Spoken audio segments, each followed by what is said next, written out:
we're going to have to change the way we manage our money. And the Defense Department is going to have to tighten its belt. We know that. But the world is a dangerous place.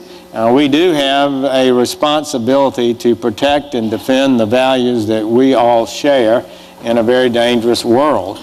There are a number of myths that are out there. Myth one, that defense spending is at an all-time high. It's averaged during the war on terror about 4% of our total economy, 4% of GDP. Post-World War II, we average almost twice that. So our base defense budget is not extraordinary in any sense. Myth number two is a belief that the budget can be balanced on the Defense Department. The truth is that defense makes up less than 20% of our total budget.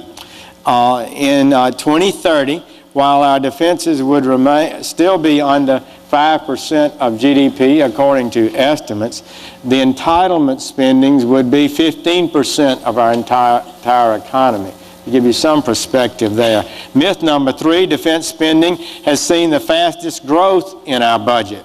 While the Pentagon base budget has, for example, increased 10% since 2008, about 3% a year, non-defense, discretionary, that's not Social Security, not Medicare, the discretionary part of the budget, in 2 years under President Obama has increased 24%. That does not count the stimulus money that's on top of that, which was a huge amount went into that area. Over the past 3 years, for example, Medicaid has increased 37%.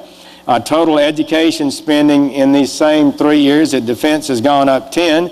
Total education spending has increased 70%. And food stamps have increased 100% in 3 years, doubled.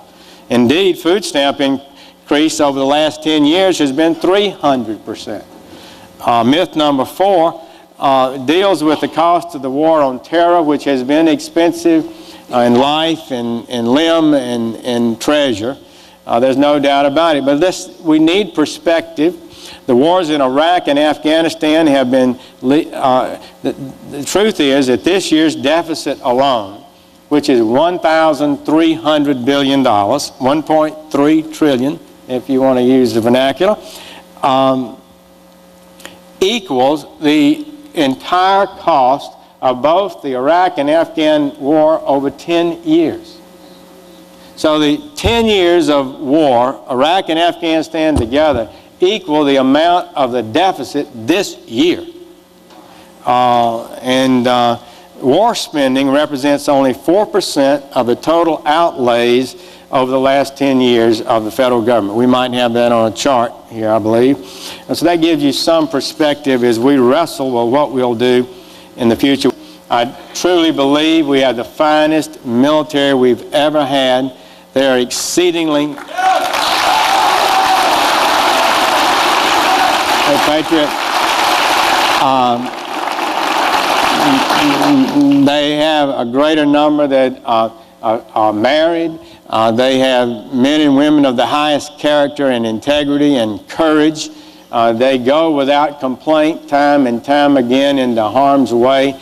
It makes me proud that this nation can produce such men and women. As we go through belt tightening, we do not need to do what Admiral Mullen said, to break our military or hollow out our defense force and undermine the morale and courage of these individuals after all they've done to fight 2 wars for us. It would be a big national mistake. Thank you all, and God bless.